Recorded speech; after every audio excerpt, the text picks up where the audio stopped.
And I've been fighting this cold. Cote, you ever notice that you get like this dry cough right before elk hunting season when you know you can't cough for 4 days?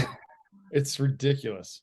Right. I'll never forget getting super sick, landing in Denver airport to meet some buddies to take them up to by steamboat elk hunting, and getting sick as a dog in the parking structure with a really, really bad cold and flu. And it was a nightmare just the day I arrived.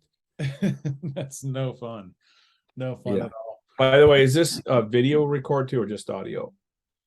We'll video record too, but if it on the podcast thing, it's just going to be audio. But okay, cool. If you because I don't, obviously you can see I don't have a good background and I'm not dressed.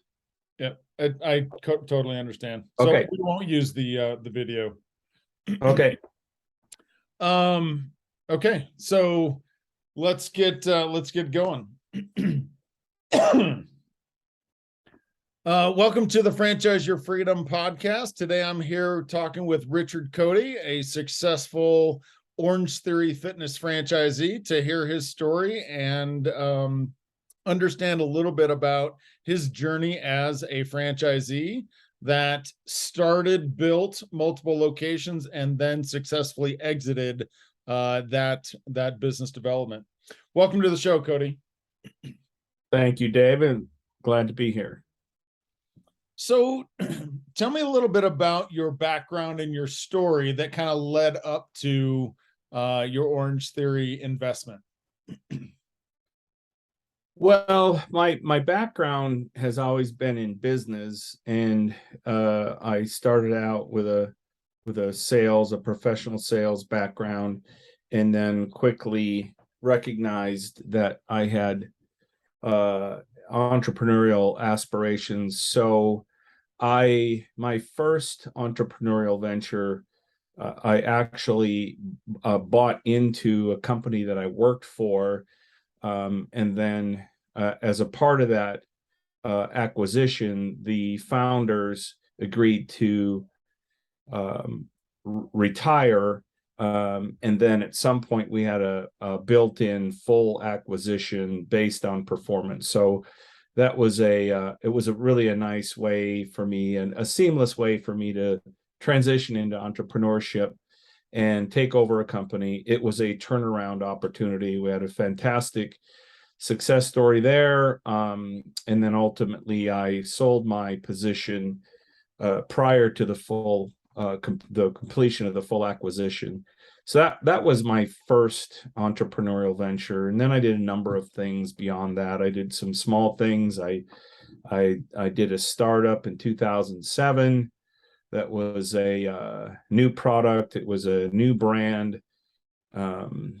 And so created that from the ground up, built a company. We didn't complete the final year because I sold that company to a private equity in Florida. So in the process, that if we had completed the year and not been interrupted by a highly intrusive due diligence process, we would have closed somewhere in the neighborhood of $60 million revenue.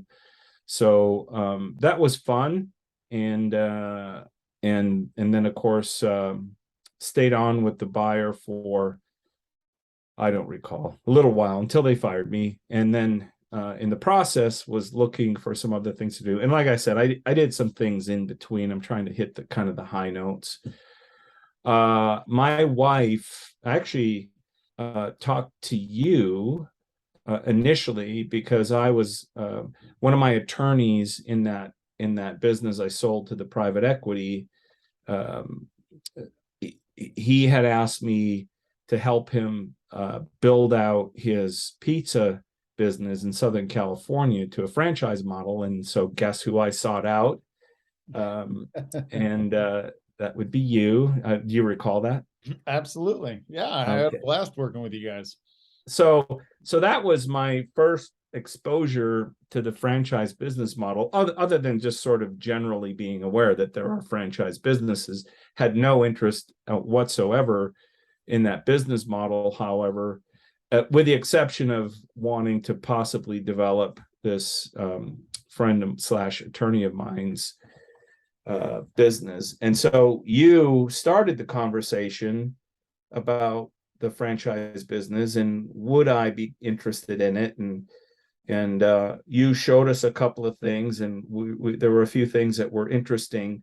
And along the way, I think you had kind of passively mentioned a brand as a potential successful up and comer, and described to me, you'll more eloquently describe, but describe to me what factors caused you to think that that was a good example of a franchise business, as you were just generally describing franchise businesses to me. Wasn't long thereafter that my wife, Melissa, started investigating businesses herself, and she ran across Orange Theory, the brand.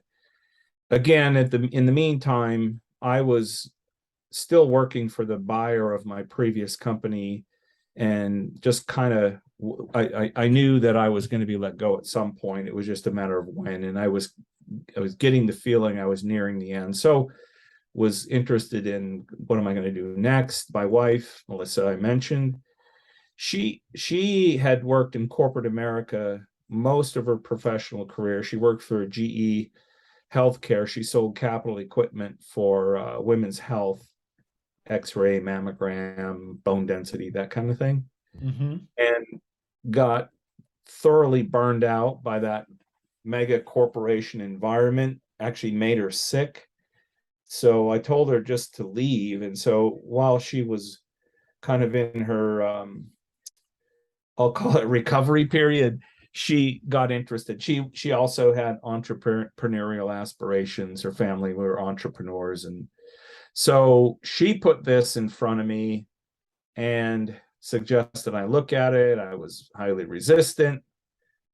Still not kind of bought into the franchise thing. Yeah. So Cote, tell me about that. You're a very successful entrepreneur, and you've kind of done your own thing. You learned how to buy into a company to kind of transition from that corporate America into business ownership, and then successfully built other businesses. So big question is why franchising? And I think one of the reason I ask this is one of the misnomers out there is that franchising is just for people that want to buy a job, right? And me personally, as the franchise expert and consultant, I hate that idea that we're buying a job because we can't go get a job. And I like to share the idea that franchising is about building a business or a business asset that you can sell. So what were the things that you liked about franchising that have you gravitate towards franchising? And what were some of your, misconceptions or things that held you back from even wanting to pursue the Orange Theory idea? Yeah, David, that is a great question. And you loaded a lot in that question, and I'll see if I can unpack it maybe one at a time. But I think the thing that I came to appreciate and value most about the franchise business model was what I was scared most about, or most apprehensive about that business model. I thought that I was so smart that there's no way I was going to allow some big brother to dictate to me how I was going to run my business, what my business was going to look like, and so on and so on and so forth. So those things that scared me. Number one, I didn't like the idea that I was going to surrender what I expected to be a very high level of control over to some third party. I also had this expectation, or I had this fear in terms of an exit, because I always believe that it's much like a house. You always understand where the exit is when you go in the front door. And I feel the same way about a business. And so for me, I had questions and probably some misunderstandings about what that exit could look like. I didn't think that I would be able to build a sellable business in the traditional sense. So those were kind of two of the primary concerns I had. And so, as I mentioned, full circle, ultimately, those became, I think, two of the most valuable aspects, at least of the franchise brand that we worked with, was number one, I came to appreciate that it was such a well-developed brand, not perfect and still a work in progress because we got in relatively early. Our first location was store number I can't believe I can't think of that off the top of my head now. It was 485. And again, there's, I think, over 1,500 locations now. So relatively early, but far enough in where they had developed really the core operations, the core brand statements, all of those things were very, very kind of well developed. So number one, so then what I actually came to very quickly appreciate the fact that there was so much that I did not have to spend time and energy on. The whole architectural environmental package was fully developed, had to do it that way. So I didn't have to do that. Like at one point I thought I don't get to do that. And at the point where I really understood the brand and had completed all the due diligence, then that flipped on me. And I had the inverse perspective in that I didn't have to do that, but there was yet enough flexibility that I could make a space work and so on and so forth. I happened to previously own, as you know, an architectural design and retail development company. So I did that for a living for many years. But I was able to let that go and leverage what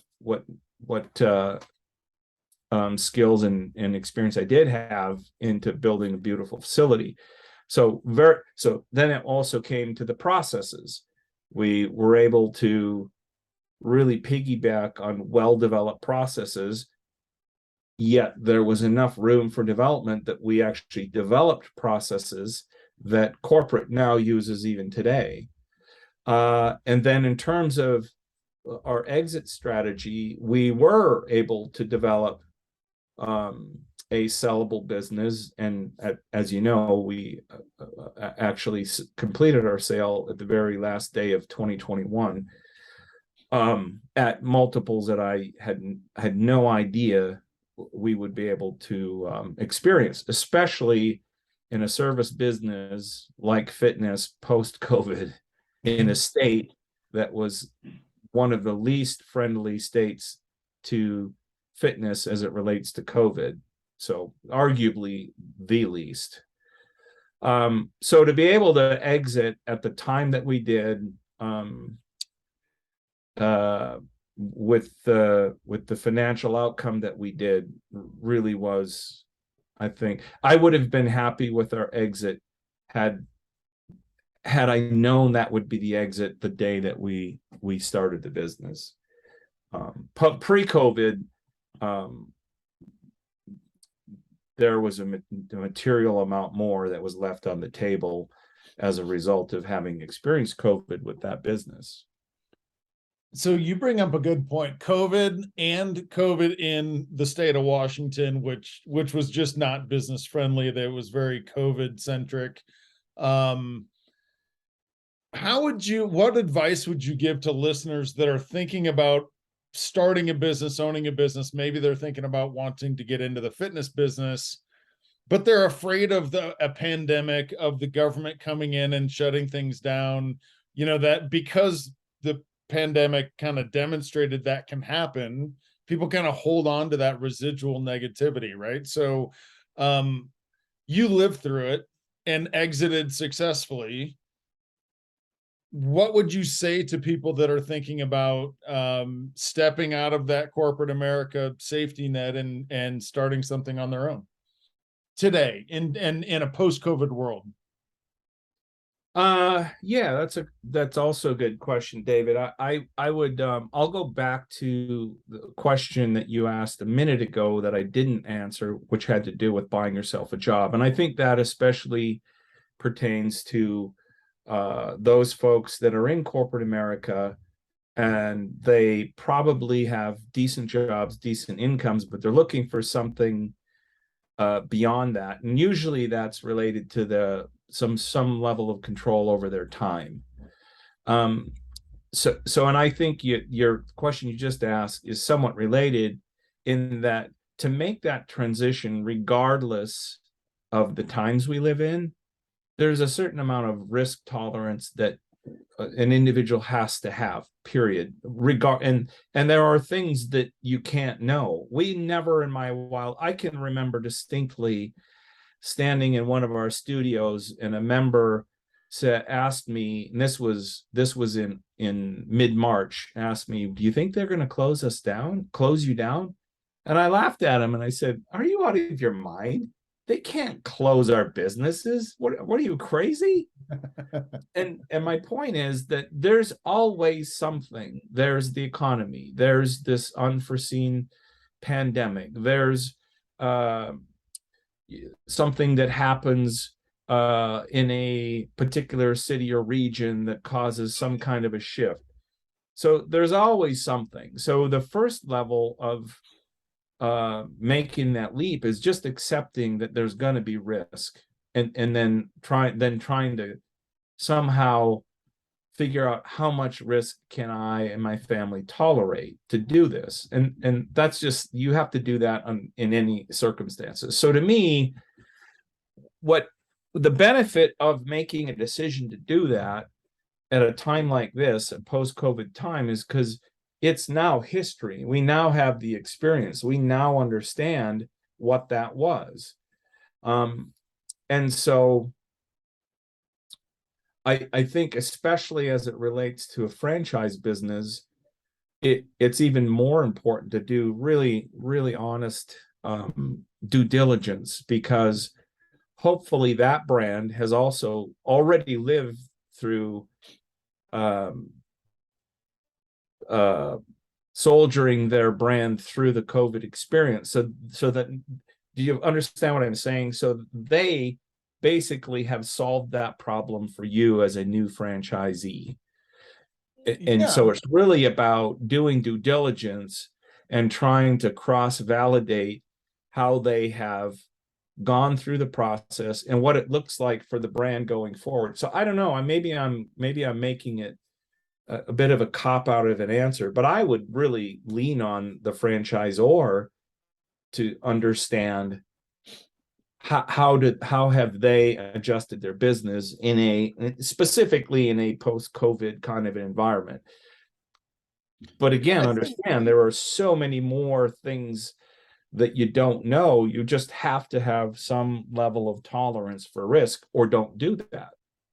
Yeah, I think to kind of reflect back, what I'm hearing is, if you're going to step out of a corporate job into something that you own and control, you really need to identify and reflect on what is the risk tolerance that you actually have, and what does that mean?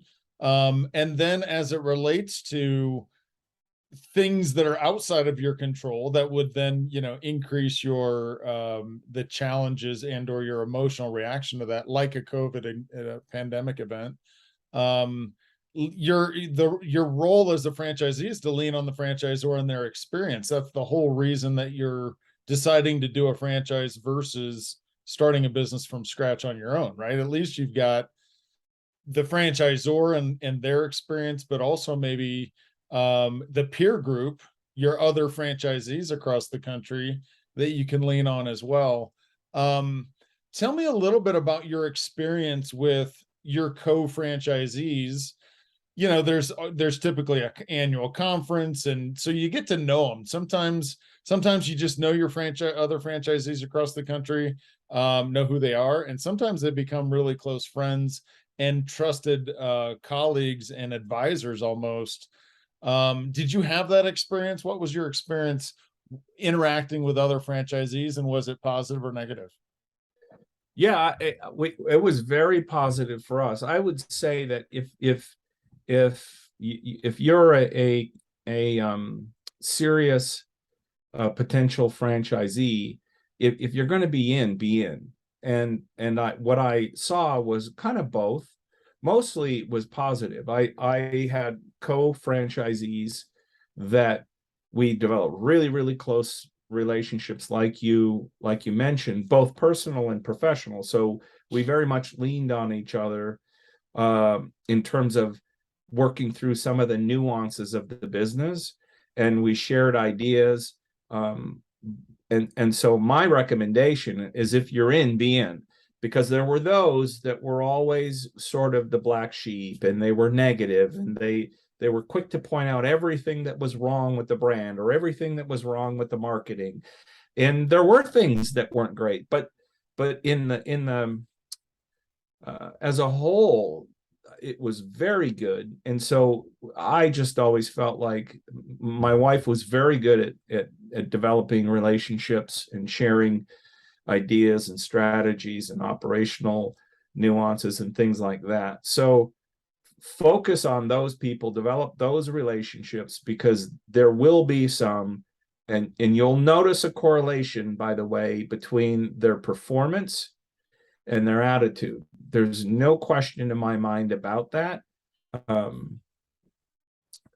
So we still have, in fact, interestingly enough, the buyers of our business, one of them was our AR for a few years, and we developed a really close relationship. And when he went on to corporate and he was traveling internationally and so forth, he was no longer our AR.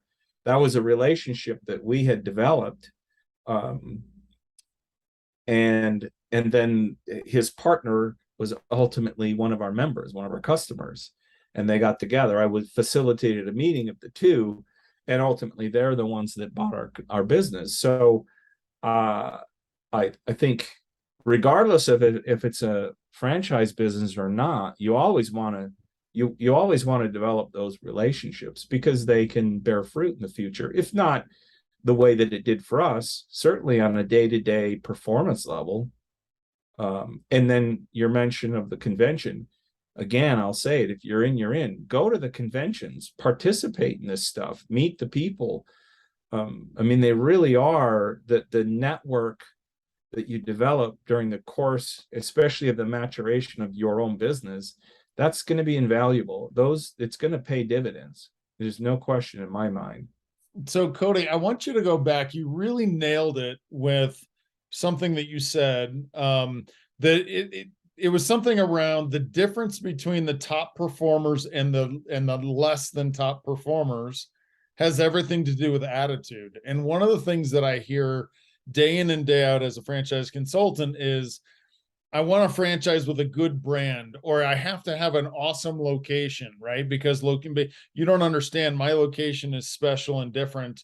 It has to do with I like to talk a lot about systems, but your comment was attitude, and I couldn't agree with you more. What are some of the things that you've noticed that you saw in your wife, Melissa, who's a total rock star, that drove that high performance, but also in other franchisees that were sort of in the upper echelon of a brand that has 1,500 locations? Yeah, I think she's a great example, I think, to point out for that question, because she was committed to process and systems, and maybe that has something to do with her nature, but she was not only committed to it, but she was disciplined about it.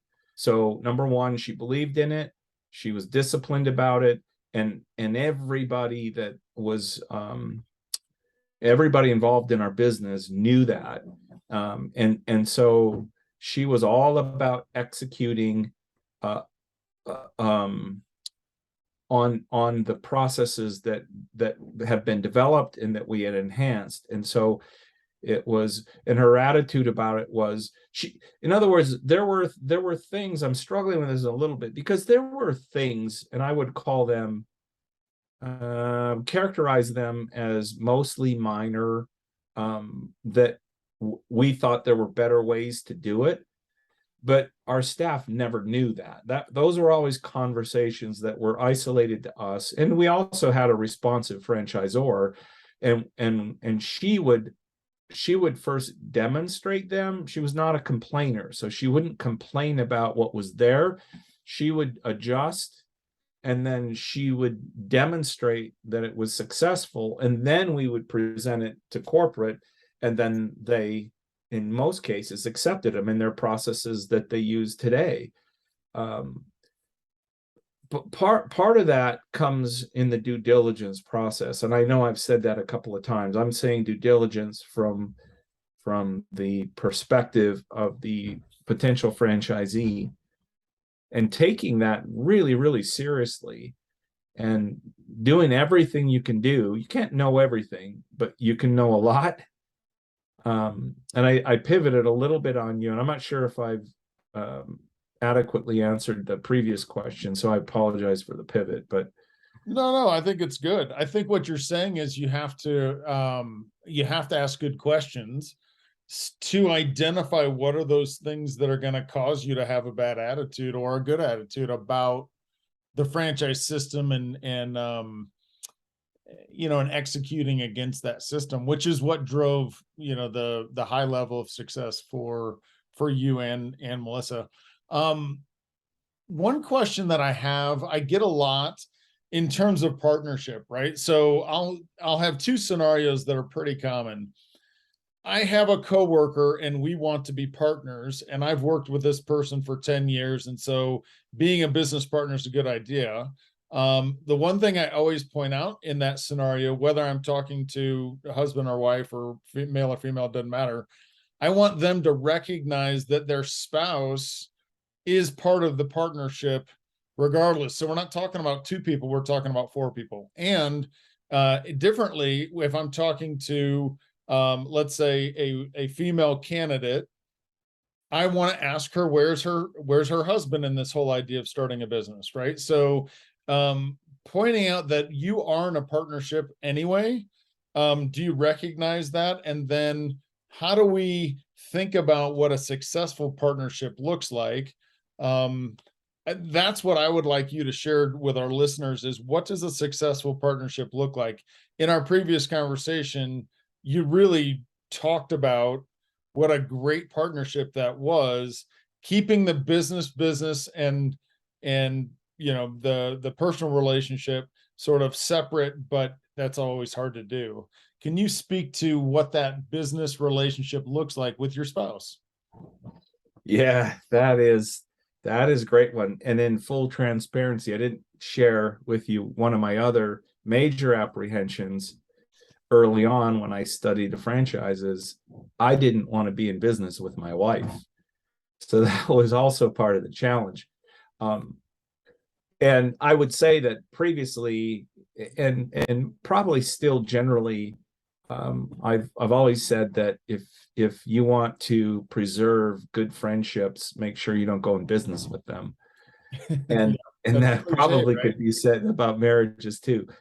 Well, that being said, the real key to the success of our personal relationship, our business relationship, and our well, those two things, the real key to that, because they're so closely intertwined when you do this.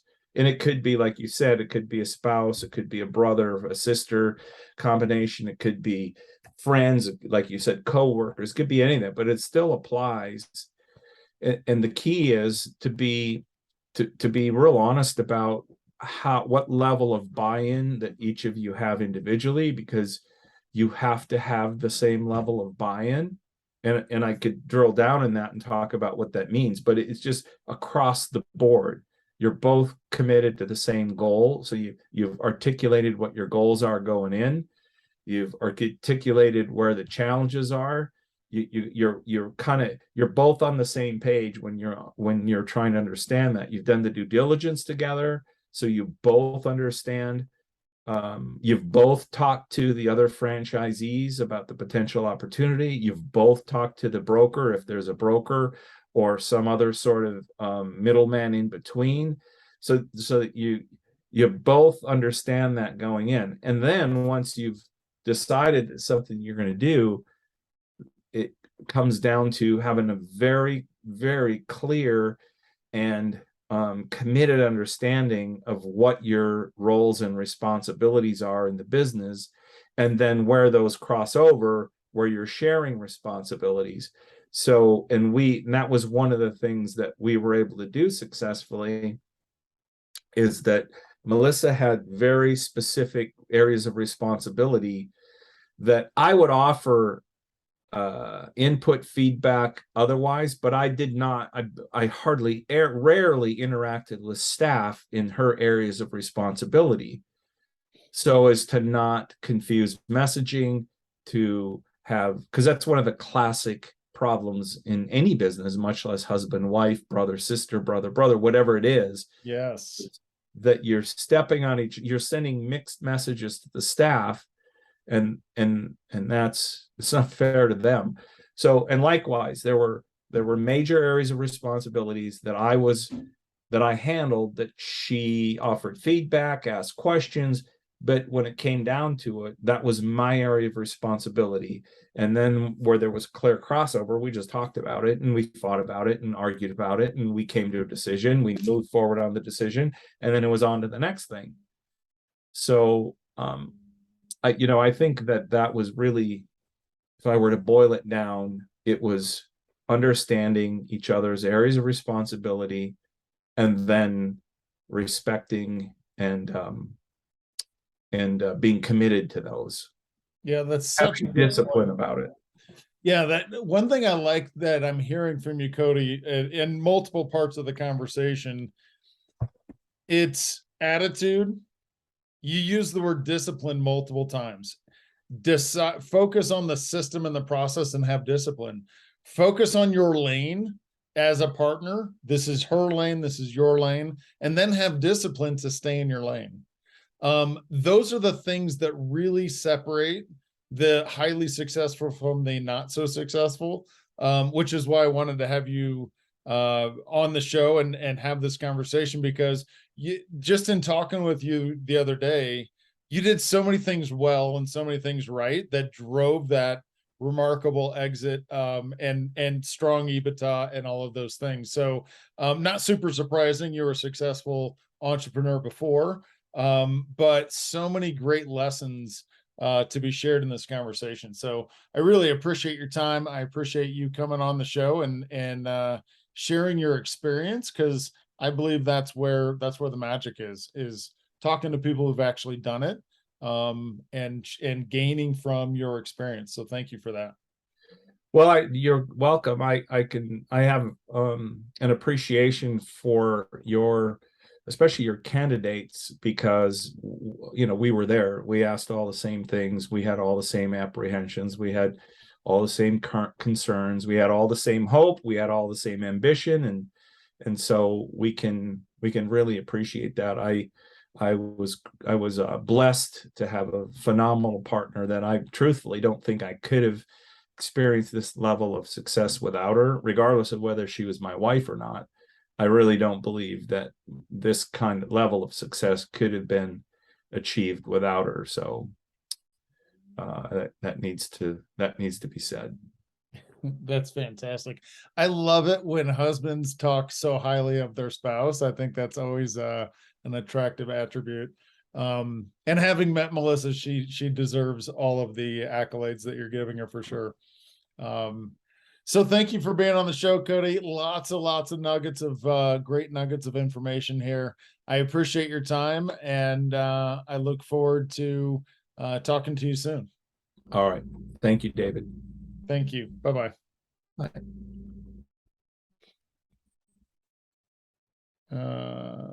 Stop.